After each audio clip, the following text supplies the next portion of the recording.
tanya perjalanan hidup dokter sebelum menjadi mualaf itu seperti apa, dan apakah sebelum menganut agama Islam ini dokter merasakan resahkah atau tetap biasa aja atau damai, atau kedamaian itu dokter dapatkan setelah dokter menjadi muslimah? Iya, jadi latar belakang saya itu memang sebenarnya di agama yang sebelumnya itu juga saya termasuk yang aktif gitu dari kecil gitu. Malah orang-orang kenalnya mungkin yang dulu kenal tuh religius banget, rohani banget gitu. Yang bahkan sampai ke soal mimpi dan sebagainya, itu yang waktu ditanya mau sekolah di mana dari SMP ke SMA, saya bilang saya tanya Tuhan dulu, istilahnya yang sampai begitu, yang saya benar-benar menanti jawaban Tuhan seperti itu. Kemudian saya juga ketika menikah juga saya mendampingi mantan suami saya juga yang mengelola gereja, yang memberikan konseling, memberikan bimbingan buat teman-teman anak muda seperti itu gitu, yang mempelajari kitab saya juga gitu. Dan sebenarnya yang saya alami itu sebenarnya dari kecil tuh saya sering timbul pertanyaan sih gitu. Banyak pertanyaan, termasuk ketika menemukan ayat-ayat yang saya rasa kok gini, kok gitu tuh banyak gitu. Sampai saya juga pernah berpikir dari mana ya saya yakin kalau ini agama yang benar gitu. Gimana kalau ternyata akhirnya itu salah gitu kan, rugi banget gitu. Selama ini yang kita lakukan tuh kayak sia-sia gitu kan. Gimana ya kalau tahu ini yang benar gitu. Itu tuh sering ada pertanyaan itu di batin saya. Ada saya bertanya mengapa di kitab ini begini tapi kita nggak lakukan, tapi di sini disuruh gini tapi kita juga nggak lakukan, semacam seperti itulah.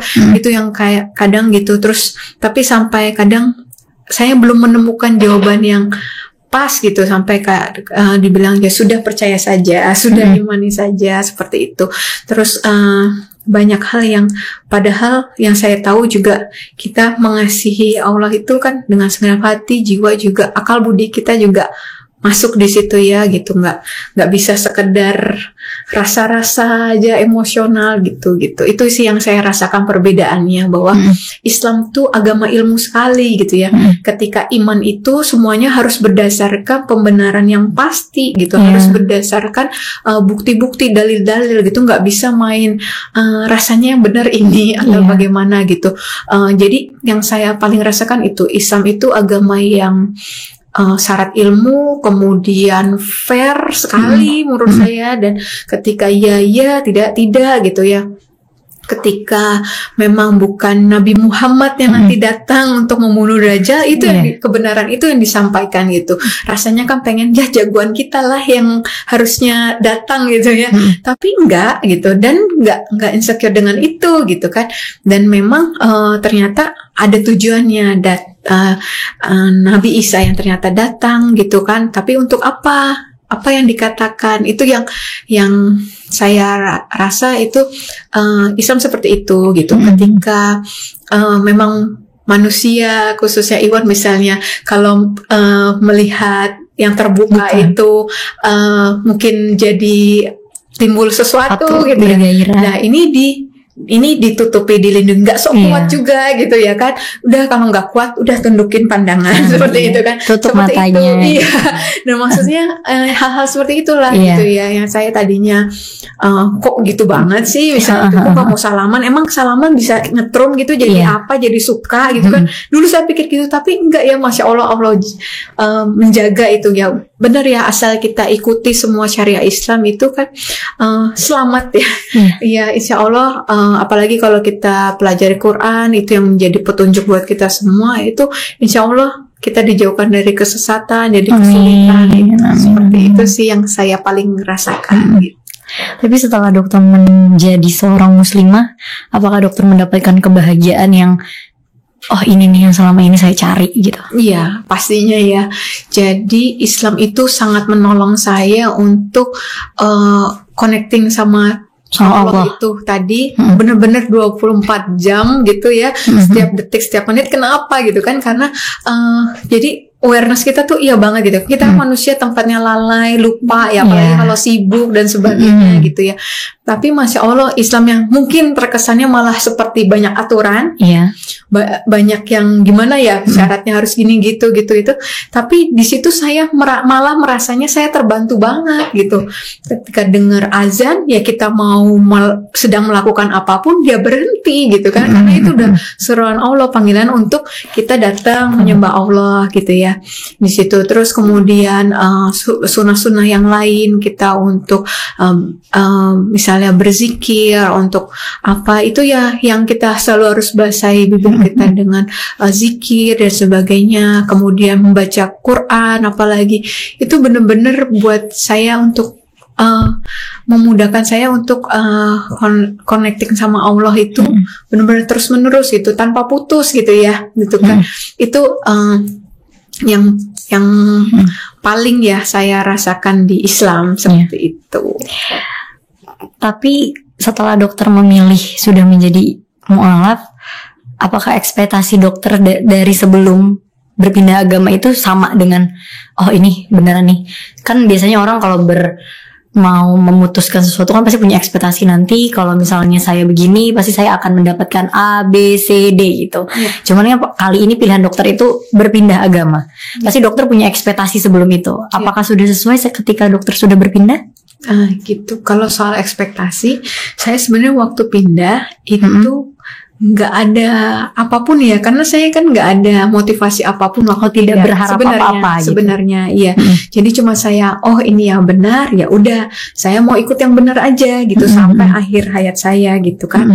Dan yang tadinya saya nggak ngira mungkin kalau dibilang tentang ekspektasi aja ya, saya mikirnya Islam ya gitu aja, apalagi saya udah pernah yang agama sebelumnya, jadi saya pikir ya mungkin agama itu so-so lah gitu, mirip gitu ya gitu.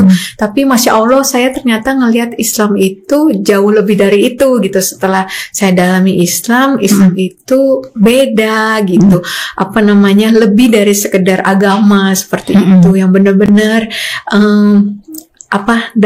dari bangun tidur sampai tidur lagi semua ada sarana untuk kita ingat Allah. Kita berpakaian, kita berdoa, kita berdandan ngaca pun gitu, yang biasanya mungkin ngeliatin diri sendiri lah, mengagumi diri sendiri, ini enggak, kita malah berdoa juga. Ya Allah, baguskan ini luarku ini lebih lagi, dalamnya lagi lebih bagus lagi gitu kan. Seperti itulah yang ya ampun, untuk masuk kamar mandi, keluar kamar mandi, adabnya gitu kan. Saya pakai kaos kaki mana keutamaan kanan kiri, yang itu yang Masya Allah ya, yang ternyata setelah itu ya saya malah mungkin ini jauh dari ekspektasi saya gitu. Kalau mau dibilang gitu, berarti Islam itu jauh dari ekspektasi saya gitu. Dulu mungkin saya memandang Islam, ajaran, atau mungkin sebagian lah ya, hal-hal yang ajaran-ajaran yang mungkin seperti apa gitu. Tapi Masya Allah, ketika didalami lebih lagi, itu udah emang itulah yang paling benar gitu. Itu sih yang saya rasa. Tadi sempat dengar dokter pernah ketipu sampai ratusan juta. Nah, ini ceritanya. Jadi waktu zaman awal pandemi itu masker kan langka dan mahal banget. Nah, tiba-tiba saya habis pegang pasien saya bilang, "Dok, mau nggak masker?" Di saya waktu itu sebenarnya di pasaran tuh sekitar 350, 500 gitu. Dia nawarin 180.000. Satu ya box dong. gitu. Iya, saya pikir merek yang bagus 180.000 gitu kan. Nah, boleh saya pesan 4 ya. Oh ya boleh Dok, tapi ini minimal ordernya 100 box. Oh gampang, itu nanti teman-teman di kantor pasti mau lah kalau harganya segitu gitu. Nah, akhirnya dikumpul-kumpul itu ya udah mungkin di atas 1000 box ya, sampai mencapai 138 juta nilainya. Dan itu saya nggak ngambil keuntungan sepeser pun. Dan karena saya nggak ngambil keuntungan sepeser pun, sebenarnya saya kasih nomor rekening yang bersangkutan langsung supaya teman-teman transfer langsung ke beliau. Tapi berhubung teman-teman bilang nggak kenal kan, mendingan transfer ke lu aja, lagi cuma 1-2 box misalnya gitu. Ya udah, akhirnya mereka transfer lewat saya transfer ke orang yang bersangkutan. Harinya janji barang datang, tidak datang. Dan ternyata ya saya sebagai bentuk tanggung jawab saya, karena mereka transfernya kan ke saya, bukan langsung ke orang itu. Jadi saya harus ganti itu semua. Jadi 4 box masker termahal saya 138 juta. Nggak pernah bisnis, nggak pernah apa-apa. Even itu teman-teman keluarga juga bilang, ambillah biaya admin 5.000, 10.000, udah buat nelpon, buat transfer apa segala macam gitu kan, nggak apa-apa lah gitu. Enggak gitu, lagi sensitif juga lagi kayak gini, bantu temen aja seperti itu. Tapi ternyata yang kejadian seperti itu. Berarti di sini dokter posisinya hanya sebagai penyambung. Iya betul, dan saya mesen juga 4 box sebenarnya, tapi jadi harus bayar segitu. Maunya dapat lebih murah, miring, tapi ternyata gitu. Dan ternyata itu hanya ujian aja sih sama Allah. Waktu saat itu sih saya drop banget ya. Saya pikir udah nama baik saya udah hancur lah gitu ya. Saya nanti jualan suatu saat, saya sebenarnya nggak bisa jualan sih. Cuman kalau nanti suatu saat saya jualan mungkin takutnya nggak laku, orang nggak percaya sama saya. Saya kembalikan uangnya pun nggak mengembalikan kepercayaan mereka gitu kan.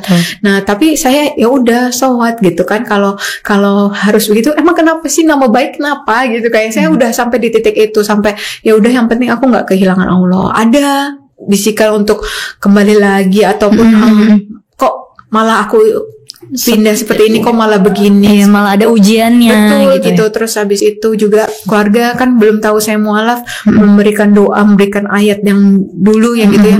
Itu sampai saya download pun enggak, hanya saya bilang terima kasih ma, terus adik saya atau mantan suami ngasih juga, saya cuman sampai makasih gitu aja, tapi enggak saya buka. Saya cuma baru tahu doa Nabi Yunus, la ilaha illa anta subhanaka inni kuntu minaz zalimin, itu ya saya sebutin terus sampai di kantor polisi proses laporan, bikin laporan segala macam, saya cuma itu aja yang saya sampaikan gitu. Alhamdulillah ya, Allah kasih jalan keluar ya. Kalau kasih kemudahan, saya nggak ada uang untuk gantiin teman-teman 138 juta itu. Sebanyak itu. Betul, akhirnya itu juga lagi hari kejepit. Bank juga di masa pandemi gitu nggak mungkin gampangnya ngasih akses dan sebanyak itu juga pencairannya. Betul, terus akhirnya alhamdulillah ada salah seorang teman yang meminjamkan. Itu pun saya itu April kejadiannya. Dia bilang saya punya waktu sampai Juli, uang itu mau dipakai beliau Juli gitu kan. Terus saya bilang ya udah, ini pegang sertifikat rumah saya, kalau sampai saya Juli belum bayar gadein aja. Saya sampai kayak gitu. Tapi masya Allah ya, ini saya cerita lagi. Jadi setelah kejadian saya, mungkin yang udah pada tahu, saya sampai harus diungsikan ke pondok pesantren gitu ya. Nah itu saya otomatis kan nggak praktek ya. Terus bulan Juni, pertengahan Juni, kurang 2 minggu menuju bulan Juli, sesuai janji saya harusnya saya bayar 100 juta itu. Itu saya habis duha itu saya bilang, ya Allah kurang 2 minggu lagi, gimana ini saya bayar hutangnya 100 juta gitu. Saya praktek pun nih, kalaupun saya lagi bisa praktek ngumpulin 2 minggu 100 juta kayaknya nggak bisa. Mustahil ya Allah gitu. Tapi orang ini udah baik banget kan gitu kan. Jangan sampai proyeknya berantakan karena kita, karena saya ya kan, karena minjemin saya gitu kan. Tolong ya Allah kasih jalan keluar kayak gitulah. Saya nggak tahu gimana caranya gitu. Masya Allah, zuhur saya dapat WA dikabarin 3 kali ada transferan. Itu dari teman-teman UI yang mungkin dari angkatan mana-mana juga nggak tahu, yang mungkin nggak kenal saya juga. Itu mereka support saya, nilainya sekitar 82 juta. Saya langsung sujud syukur, saya langsung telepon teman saya, minta nomor rekening, saya bilang gitu kan. Wih, dapat duit dari mana lu? Dia bilang gitu kan, dia bilang gitu kan. Terus habis itu dia tahu kan, misalnya kan lagi nggak mungkin kan untuk bisa membayar gitu, dan dia sudah mengikhlaskan lah ya kalau misalnya saya nggak kembalikan gitu kan, karena tahu posisinya, tahu kebutuhan saya juga. Terus enggak, saya udah janji kan saya mau kembalikan. Terus habis itu saya juga tadi minta sama Allah, tadi pagi saya minta sama Allah, siang ini Allah jawab gitu kan. Saya ceritain itulah seperti itu gitu. Allah tuh kadang uji gitu ya, seberapa kita kuat apa enggak gitu. Iya, dan memang kan Allah bilang ujian itu enggak melebihi kesanggupan kita ya. Cuman kita waktu ngalamin kan kayak dunia runtuh gitu kan. Tapi ya udah gitu, ternyata lewat juga gitu kan gitu. Ya pelajaran berharga banget memang di satu sisi buat saya, tapi masya Allah itu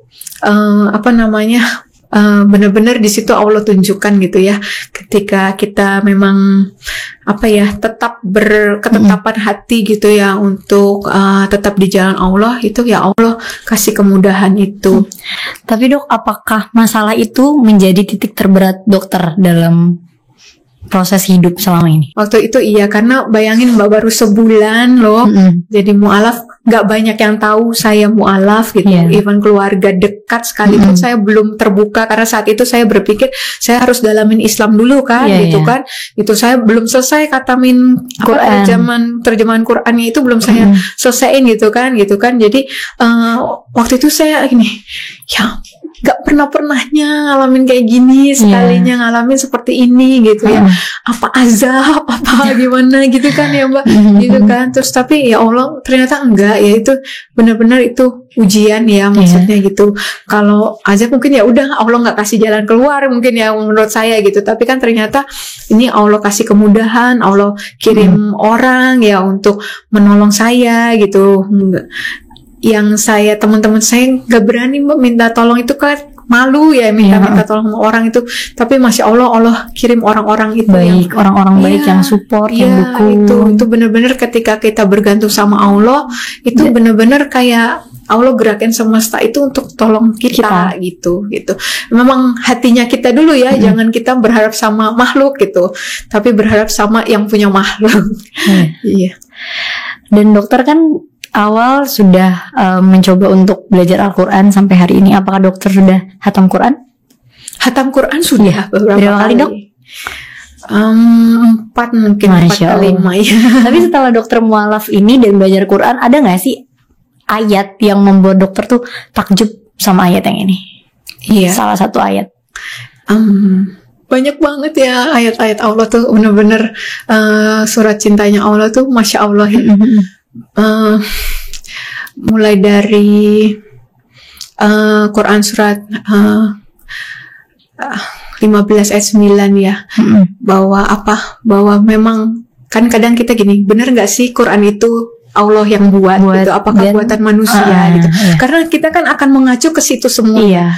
Dan Allah jawab bahwa kami yang menurunkan Al-Quran dan kami sendiri yang akan menjaganya itu. Itu yang benar-benar jadi keyakinan saya ya sampai hari ini gitu kan, bahwa bahwa Quran itu benar-benar wahyu Allah gitu ya, perkataan Allah gitu. Dan saya takjub sih dengan mujizat Quran ini gitu ya. Gimana saya melihat kok cuma ada satu versi, gak ada versi yang lain.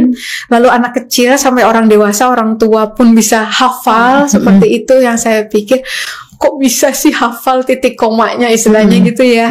Itu kan itu salah satu cara Allah menjaga kan ya, ketika banyak yang hafal gitu ya. Gimana mau menyesatkan gitu, caranya menyesatkan susah kan. Ketika misalnya imam juga lagi agak kurang terganggu fokusnya, kemudian salah menyebutkan satu surat gitu kan, makmum di belakang membetulkan seperti itu gitu, agak sulit ya, kemungkinan potensi untuk menyesatkan seperti itu. Kemudian paling suka juga di Al-Maidah ya juga, itu yang paling saya sering menjadi kekuatan saya ketika Nabi Isa ditanya sama Allah, apakah engkau yang menyuruh umatku itu ya Allah dan menyembah engkau dan ibumu? Terus Nabi Isa jawab, enggak ya Allah gitu ya, bahasanya gini, sekiranya iya juga pasti engkau lebih tahu gitu kan engkau yang maha mengetahui gitu kan. Itu yang saya banyak ya, termasuk Fusilat ya, yang waktu saya alami persoalan yang berat banget, saya ketakutan banget saat itu, tapi Allah bilang bahwa jangan takut gitu. Kalau kamu bilang Tuhan kamu adalah Allah, itu jangan takut, jangan bersedih, kamilah pelindung-pelindungmu. Terus berbahagia dengan surga yang telah Allah janjikan buat kita. Kemudian sebagai bentuk penghormatan bagi kamu dari Allah, masya Allah, kita dihormati sama Allah, masya Allah, nggak kebalik ya Allah gitu kan, kita yang harus hormati Allah gitu kan. Itu saking ya banyak ya, itu benar-benar kalau kita selami gitu tadaburi Quran itu, masya Allah gitu. Harusnya sih emang kita nggak bisa jauh-jauh dari itu ya gitu. Itu sih yang ayat-ayat itu yang membuat dokter menjadi ya udah masya Allah, ternyata pilihan saya nggak salah. Iya, iya, saya masih dalam ikhtiar untuk mudah-mudahan juga bisa hafiz Quran. Amin. Jadi hafizah ya dokter ya. Iya, cuma memang saya selain mengejar volume tadi kayak tadi ya, mau berapa kali khatam pun sebenarnya kalau kita nggak mengerti isinya juga kan apa gunanya, buat apa untuk bilang saya udah khatam sekian kali, nggak buat itu ya. Tapi ya itu saya sekarang lagi mencoba untuk mendalami itu lebih lagi gitu ya, setelah baca bahasa Arabnya, kemudian terjemahannya, kemudian tafsirnya dari buku-buku yang mungkin saya punya gitu, baru beberapa juga, kemudian mentadaburinya dengan kehidupan saya pribadi seperti itu.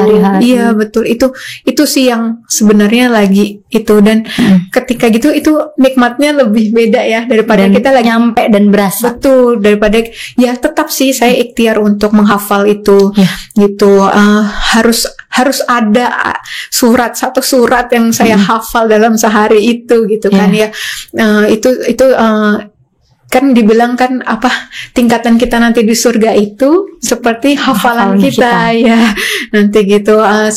Jadi ya yang menerangi kita juga nanti di sana nanti kan Al-Quran itu cahaya ya, nur itu ya Quran kan, jadi ngasih jalan kita, ini loh jalannya. Betul, itu jadi ya udah ya kita sebisa mungkin lah kita mencintai Quran itu, mentadaburi Quran itu, bukan sekedar dihafal ya, hafal alhamdulillah masya Allah itu bagus banget gitu ya. Supaya nanti kita ya bisa tingkatan tertinggi lah ya kalau bisa di surga. Tidak selain menghafal aja, tapi kita mengerti isinya dan kita praktekkan kehidupan kita sendiri, kalau bisa ajak orang lain untuk sama. Itulah itu kan ya, ilmu itu kan hakikatnya itu ya, bukan yang dihafal tapi yang kita amalkan buat diri sendiri, kemudian yang kita share yang bermanfaat buat orang.